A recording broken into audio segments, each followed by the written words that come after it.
கிறிஸ்துவுக்குள் பிரியமானவர்களே, இந்த நாளுக்கான தினசரி தியான வசனம் மத்தேயு எழுதின சுவிசேஷம் 9வது அதிகாரம் 25.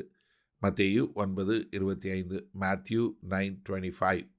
ஜனங்கள் வெளியே துரத்தப்பட்ட பின்பு அவர் உள்ளே பிரவேசித்து அந்த சிறு பெண்ணின் கையை பிடித்தார்.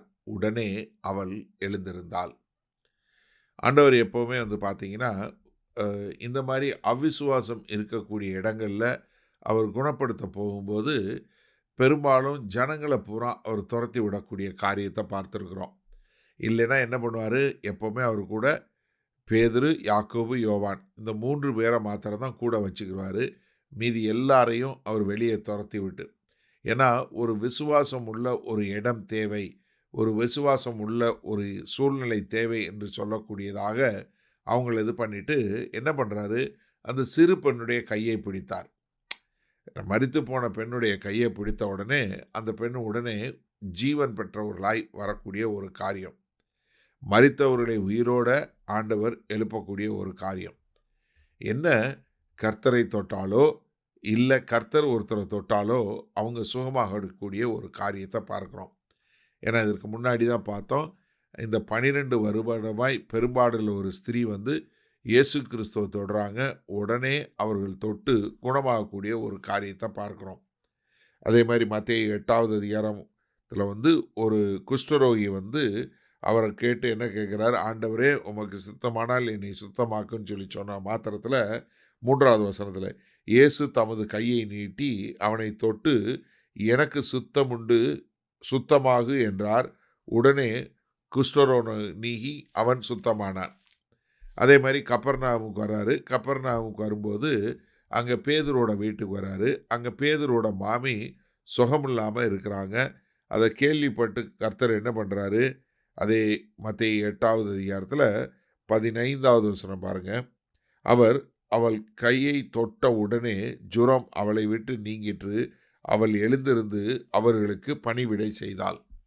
அப்போ கர்த்தராகிய இயேசு கிறிஸ்து தொட்ட மாத்திரத்தில் அந்த பேதுரோட மாமிக்கு ஜுரமெல்லாம் போய் அவங்க எழுந்திருந்து உடனே அங்கே இயேசு கிறிஸ்துக்கு பிரியாணி செஞ்சு பரிமாறக்கூடிய அளவிற்கு அவங்க உடனடியாக வரக்கூடியது. இதில் என்ன 2 காரியம் பார்க்குறோம். ஒன்று, இயேசு கிறிஸ்துவை தொட்டாலும் சரி இல்லை இயேசு கிறிஸ்து தொட்டாலும் அவங்க சுகமாகக்கூடிய காரியம். 2வது, அவங்க மரித்திருந்தாலும் சரி இல்லை அவங்களுக்கு சுகவீனமாக பலவீனமாக இருந்தாலும் சரி அவங்க முழுமையான சுகம் உடனடியாக பெறக்கூடியது. கொஞ்சம் கொஞ்சமாக இல்லை, கொஞ்சம் கொஞ்சமாக கைவலி போச்சு, கொஞ்சம் கொஞ்சமாக கால்வலி போச்சு, அப்படி இல்லை.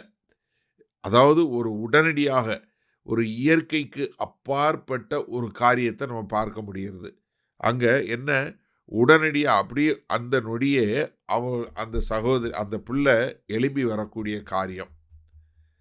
சரி, இதனால் இந்த வசனத்தை நம்ம எப்படி எடுத்துக்கொள்வது?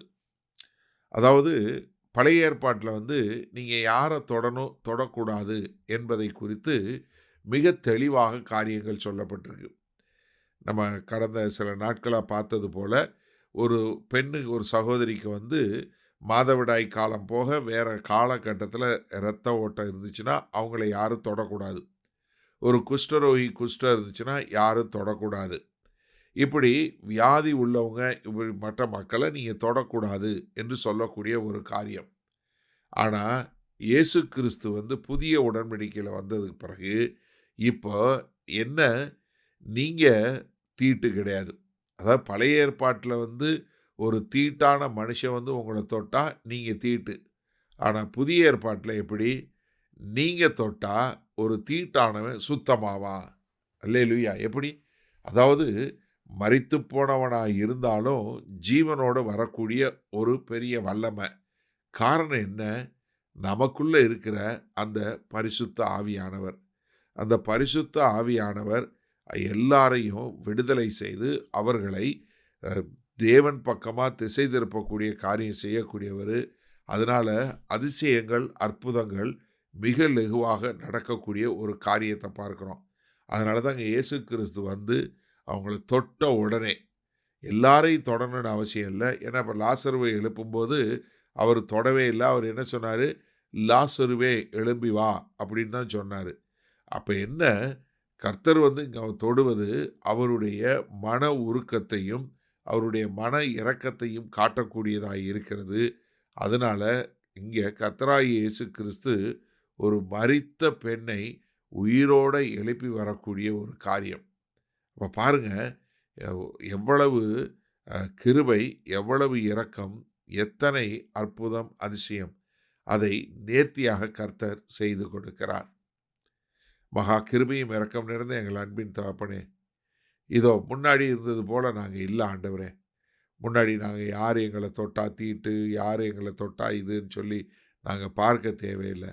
காரணம், இன்றைக்கு சகலத்தையும் உயிர்ப்பிக்கிற வல்லமையுள்ள பரிசுத்த ஆவியானவரா எங்களுக்குள்ளே நீங்கள் இருக்கிறீங்க. அதனால் நாங்கள் யாரை தொட்டாலும் அவர்கள் சுகமடைவார்கள். அவர்கள் சுகமினத்திலிருந்து சுகம் கிடைக்கக்கூடிய ஒரு காரியம் உண்டாகும் என்பதை உணர்ந்து கொண்டோம். அதனால் தைரியமாக நாங்கள் கைகளை வைத்து மற்றவர்களை குணப்படுத்த கிருபை பாராட்டுங்க. இயேசு கிறிஸ்துவின் மூலம் பிதாவே, ஆமேன். கர்த்தர் உங்களை ஆசீர்வதிப்பாராக. நாம் இன்று மாலை மணால சந்திப்போம்.